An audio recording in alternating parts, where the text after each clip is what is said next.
Students, আশা করি তোমরা সকলে ভালো আছো। তো আজকে তোমাদের জন্য যে ভিডিওটা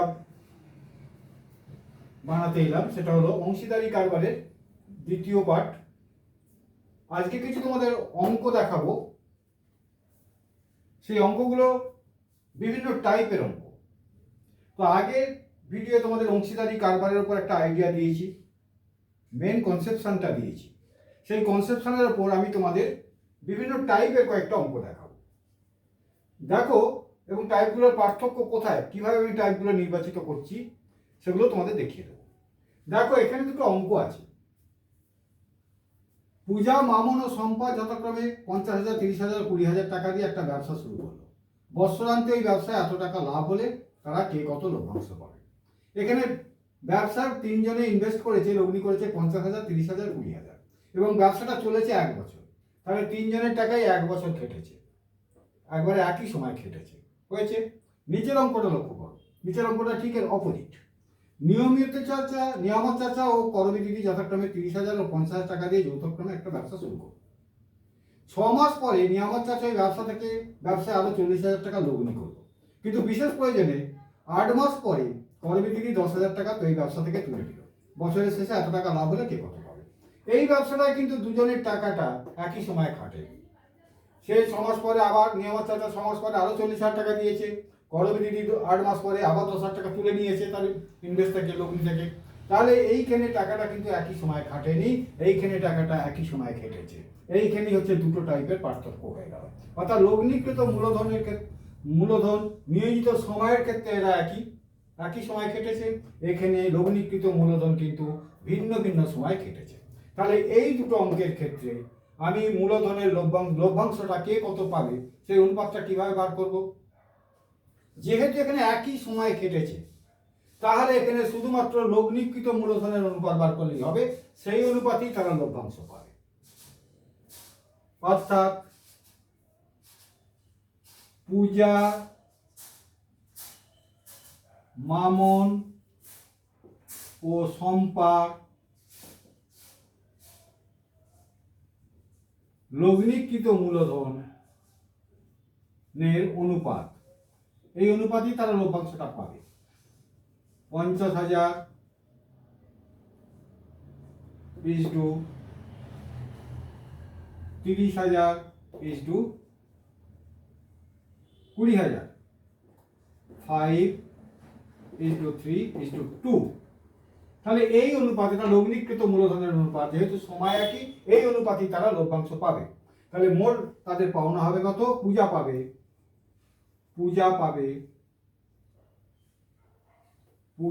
পাবে কত লভ্যাংশ পাবে না, মোট লাভ 36,000 টাকা, তা থেকে 5, 3, 8 অর্থাৎ টোটাল মূলধনের যোগফল দিয়ে ভাগ ইন্টু 5। মামন পাবে একই ব্যাপার, মামন পাবে 36/10 ইন্টু মামনের অনুপাত কত 3 ইন্টু 3। সম্পা পাবে 36,000/10 ইন্টু 2।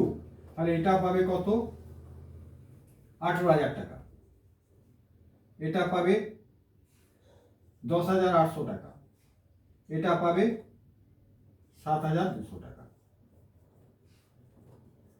তাহলে 36,000 লাভটাকে তারা এইভাবে ভাগ করে নেবে। 18, 10, 28, 835, 800, 600, 1,036,000 হয়ে গেল।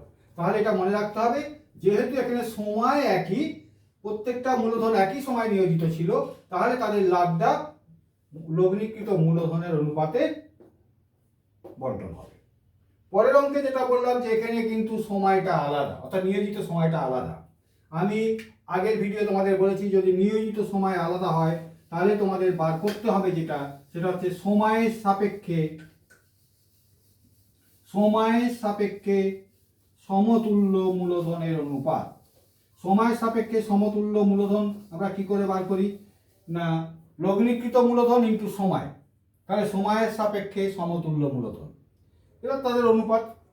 তাহলে এইখানে নিয়ামত চাচা ও করবী দিদির এটা বার করছি, লক্ষ্য করো। তাহলে অঙ্কটার পার্থক্য হচ্ছে সময়, এখানে সময়টা একই, এখানে তিনজনের লগ্নিকৃত মূলধন ভিন্ন ভিন্ন সময় কেটেছে, যার জন্য এখানে সময়ের সাপেক্ষে নিয়মিত এই তুল্য মূল্য মূলধনের অনুপাতে লাভটা ভাগ করতে হবে, আর এটা হচ্ছে লগ্নিকৃত মূলধনের অনুপাতে লাভটা বন্টন করতে হবে। তাহলে দেখো নিয়ামত চাচা ও করবী দিদির সময়ের সাপেক্ষে তুল্য মূল্য মূলধনের অনুপাত, এইটা খুব ইম্পর্টেন্ট কথা। সময়ের সাপেক্ষে তুল্য মূল্য মূলধনের অনুপাত, তাহলে সময়ের সাপেক্ষে তুল্য মূল্য মূলধন বার করতে হবে এবং তাদের অনুপাত। এখানে দেখো কিভাবে বার করবো না, নিয়ামত চাচার 30,000 টাকা,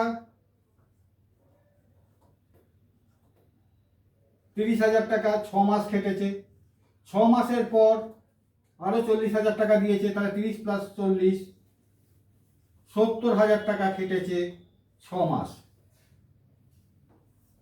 এইটা নিয়ামত চাচার সমতুল্য মূলধন। 30,000 টাকা 6 মাস খেটেছে, 30,000 টাকা 6 মাস খাটার পর সে আরো 40,000 টাকা দিয়েছে, তাহলে 30 প্লাস 40 70,000 টাকা, 70,000 টাকা খেটেছে আরো 6 মাস। তাহলে তার সময়ের সাপেক্ষে তুল্য মূল্য মূলধন হলো এইটা। এইটা ইজ টু করবী দিদির অনুপাতটা বার করি, সমতুল্য মূলধনের অনুপাত, সেটা হচ্ছে 50,000 টাকা। অর্থাৎ করবী দিদির সমতুল্য মূলধন কত হবে, খেটেছে 8 মাস, প্লাস 8 মাস খাটার পর সে 10,000 টাকা তুলে নিয়েছে, তাহলে 40,000 টাকা আর 4 মাস খেটেছে, 40,000 টাকা খেটেছে 4 মাস। এইটা হলো করবী দিদির সময়ের সাপেক্ষে সমতুল্য মূলধন, এটা হলো নিয়ামত চাচার সময়ের সাপেক্ষে সমতুল্য মূলধন। পরিষ্কার? এই দুটো অনুপাত আমাকে বার করতে হবে, বার করা এই সেই অনুপাত অনুসারে মূলধনটা বন্টন হবে। তাহলে এটা বার করি, এটা কত হবে 1,80,000 42 4,20,000 মানে 6 লাখ।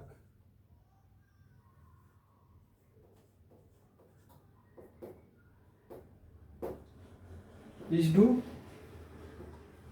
এটা হবে কত 4 লাখ 5,60,000, 5,60,000।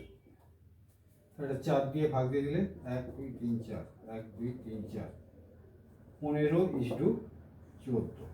তাহলে এই অনুপাতটা হচ্ছে তাদের সমতুল্য সময়ের সাপেক্ষে তুল্য মূল্য সমতুল্য সময়ের সাপেক্ষে সমতুল্য মূলধনের অনুপাত 15:14। এই অনুপাতে লাভটা ভাগ হবে, লাভটা বছরে শেষ হয়েছে 58,000 টাকা। বেশ, তাহলে লাভটা ভাগ করে দিই। নিয়ামত চাচা পাবে কত না 58,000 ডিভাইডেড বাই অনুপাতগুলোর যোগফল 15 প্লাস 14 29 ইন্টু 15, তার অনুপাত এসে হচ্ছে 15, তাহলে সে পাবে 30,000 টাকা। অনুরূপভাবে করবী দিদি লভ্যাংশ পাবে 58,000 ডিভাইডেড বাই 29 ইজ টু তার রেশিও হচ্ছে 40, তার মানে 28,000 টাকা। তাহলে এই দুটো হলো অ্যান্সার। নিয়ামত চাচা লাভের থেকে 30,000 টাকা পাবে এবং করবী দিদি লাভ থেকে 28,000 টাকা পাবে। এই দুটো হলো অ্যান্সার। হয়ে গেল, চলে যাব পরের অঙ্কে। স্টুডেন্টস, এই দুটো অঙ্ক এবার লক্ষ্য করো। এই দুটো অঙ্ক আবার দু টাইপের। এই দুটো অঙ্ক আমি দেখিয়েছি কিভাবে, এই দুটো অঙ্ক দেখিয়েছি লাভের দিক থেকে আলাদা, অর্থাৎ আলাদাভাবে বলা হয়েছে। আগের অঙ্ক দুটো দেখিয়েছি লগ্নিকৃত মূলধন সময়ের দিক থেকে আলাদা হয়েছে, তার দুটোটাই এখানে লাভের দিক থেকে আলাদা দুটোটাই। দেখো বলছে তিন বন্ধুর মধ্যে প্রথম, এখানে লগ্নিকৃত মূলধনটা কিন্তু অন্যভাবে দেওয়া হয়েছে। আগের অঙ্কে কি লগ্নিকৃত মূলধন দেওয়া ছিল না, আগের অঙ্কে লগ্নিকৃত মূলধন দেওয়া ছিল ধরো 10,000, 15,000, 20,000 অর্থাৎ বলে দেওয়া ছিল। এখানে একটু কায়দা করা হয়েছে লগ্নিকৃত মূলধনটা, আর কিচ্ছু নয়, সময় একই, কাজে লগ্নিকৃত মূলধনের অনুপাতেই তোমাদের লভ্যাংশটা বন্টন করতে হবে।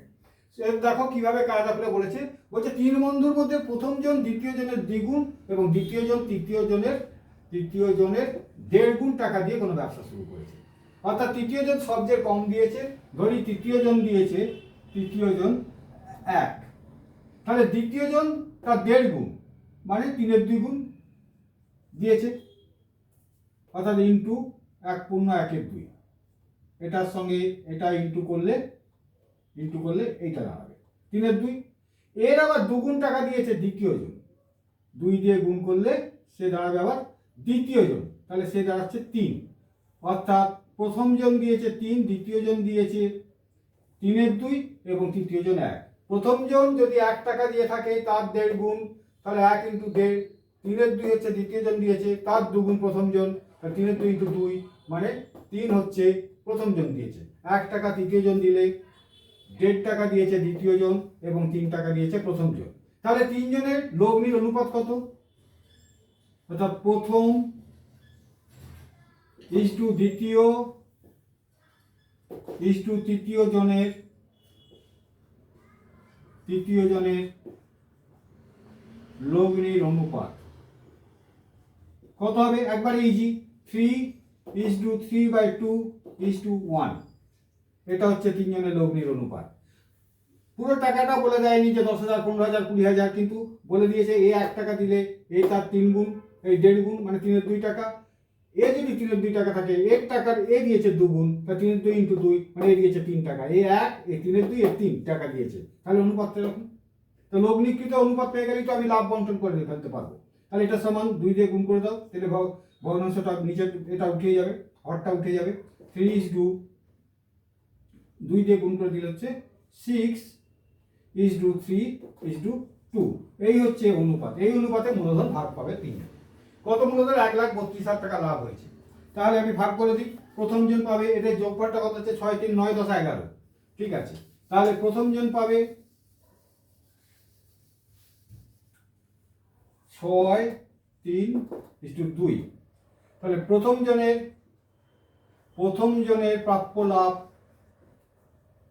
লাভ কত হবে না? মোট লাভ 1,32,000 টাকা ডিভাইডেড বাই 11 × 6 সমান হচ্ছে কত? 12 সমান 72,000 টাকা। দ্বিতীয় জনের 72,000 টাকা। দ্বিতীয় জনের প্রাপ্য লাভ হবে কত? 1,32,000 ডিভাইডেড বাই 11 ইন্টু তার রেশিও হচ্ছে 3 × 3, তাহলে কত হচ্ছে না? এটা 12, 3 × 12 36,000 টাকা। তৃতীয় জনের প্রাপ্য লাভ হবে কত? লাভ হবে 1,32,000 ডিভাইডেড বাই 11 ইন্টু তার রেশিও হচ্ছে 2, তাহলে এটা হচ্ছে 12 দুগুণে 24,000। দেখো তো মিলিয়ে নাও তো। 36, 4, 50 আর 70, 70, 70, 11,11, 1,32,000 টাকা। 1,32,000 টাকা 11 দিয়ে ভাগ করলে 11,11, 2 22, 11 × 22, 3টে 0, 12,000 টাকা। 6 × 72,000 টাকা, 3 × 36,000 টাকা, 12 দুগুণে 24,000 টাকা। 36, 40, 60, 60 আর 70, 70 আর 60, 1,20,000, 1,32,000। ঠিক আছে, তাহলে প্রথম জন পাবে লাভে 72,000 টাকা, দ্বিতীয় জন পাবে 36,000 টাকা, তৃতীয় জন পাবে লাভে 24,000 টাকা। হলো? এটা কিছু নয়, এটার লগ্নিকৃত মূলধনটা সরাসরি না বলে একটু কায়দা করে বলা হয়েছে, এর এতগুণ, এর এতগুণ, এর। আমার তো রেশিওটা নিয়ে দরকার, তো আমিও রেশিও কায়দা করে বার করে নিলাম। হয়েছে? এবার চলে আসবো, এখানে কিন্তু সময় একই ছিল, যার জন্য লগ্নিকৃত মূলধনের অনুপাতে আমি ভাগ করে দিলাম। এখানে কি হয়েছে দেখো, এখানে তিনজনে, একজন 6,500 টাকা, আর একজন 5,200 টাকা, আর একজন 9,100 টাকা দিয়ে ব্যবসা শুরু করেছে। ঠিক 1 বছর পরে এত টাকা লাভ হয়েছে, ভালো কথা। ওই লাভে এখানে লাভ তোমাদের আমি বারবার বলেছি, সব সময় যে তারা ঠিক করবে যে লাভটা হবে সেটাই আমরা মূলধন অনুপাতে ভাগ করে নেবো, না। তাদের মধ্যে নিজেদের মধ্যে আলোচনা করে নিতে পারে যে প্রথমে আমরা এই টাকাটা নিয়ে নেবো, তারপর যে টাকাটা পড়ে থাকবে সেই টাকাটা আমরা মূলধন অনুপাতে ভাগ করে নেবো, যেমন ইনস্ট্রাকশন দেবে তেমন করতে হবে।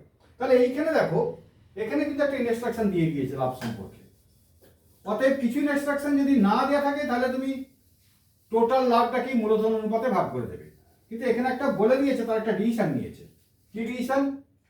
না, যারা লাভটা হয়েছে তারা ডিসিশন নিয়েছে ওই লাভের 2/3 তারা সমানভাবে ভাগ করে নেবো।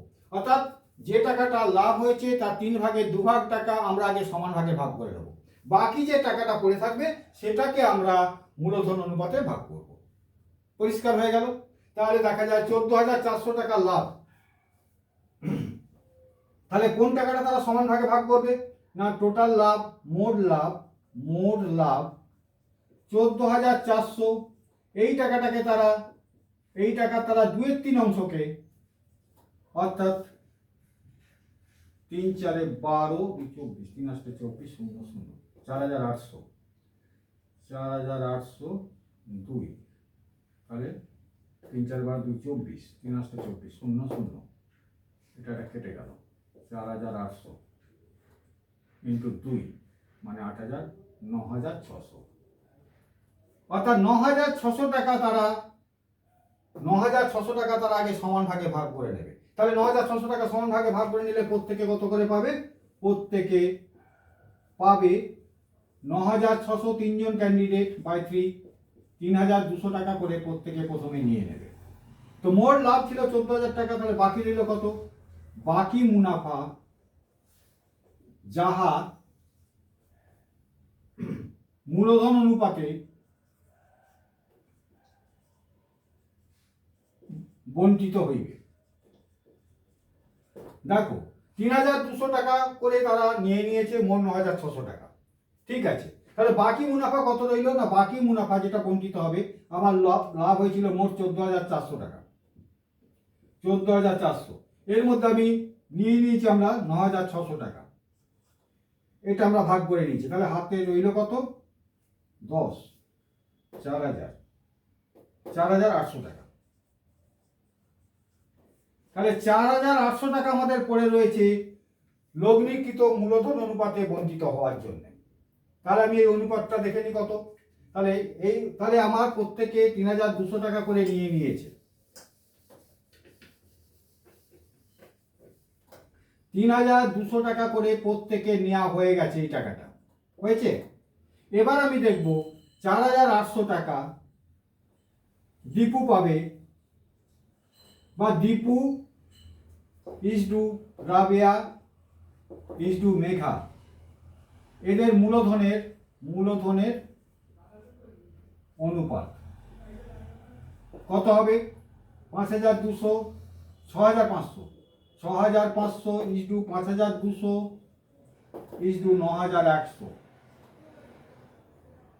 13 দিয়ে দাও, 5 তারিং 65 ইসডু 4 তারিং 52 ইসডু 7 তারিং 91। তাহলে এই রেশিও। তাহলে আমার বাকি আছে কত? 4,800 টাকা। অতএব দীপু পাবে 4,800, 5 4 9 7 16 ডিভাইডেড বাই 16 ইন্টু রেশিও 5। এটা হলো কি মূলধন থেকে তার পাওনা। কত সেটা হবে? 1,500 টাকা হয়েছে। রাবিয়া মূলধন থেকে পাবে, রাবিয়া পাবে 4,800 ডিভাইড বাই 16 ইন্টু রাবিয়ার অনুপাত 4, 1,200 টাকা। আর কি আছে? দীপু রাবিয়া মেঘা পাবে 4,800 বাই 16 ইন্টু তার রেশিও হচ্ছে 7, মানে 2100 টাকা। তাহলে দেখো 15, 12, 27, 27, 28, 38, 48, 4800 টাকা। 4800 টাকা যেটা রয়ে গেল সেই মূলধনটা মূলধন অনুপাতে যদি সেই মুনাফাটা মূলধন অনুপাতে তারা যদি ভাগ পায়, তারা এইভাবে মুনাফাটা ভাগ পাবে। আর প্রত্যেকে নিয়ে নিয়েছে 3200 টাকা। তাহলে তারা মোট কত হলো? তাহলে দীপু মোট পাবে। তাহলে এইখানটা দীপু মোট পাবে, যদি আমি লিখে দিই, তাহলে এইটা মুনাফাটা মূলধন অনুসারে পেল প্লাস 3200। তাহলে আমার হয়েছিল কত? হয়েছিল 1500, আর এটা 3200, তার মানে 4700 টাকা। এটা পাবে দীপু। একইভাবে রাবিয়া পেয়েছিল 1200 টাকা, প্লাস করে দাও 3200 টাকা। এটা লিখে দাও, মোট পাবে 3200 টাকা। মোট লাভ আছে, মোট লাভ পাবে 3200 টাকা। করে দাও, করে দিলে দাও 1200 আর 3200, 4400 টাকা।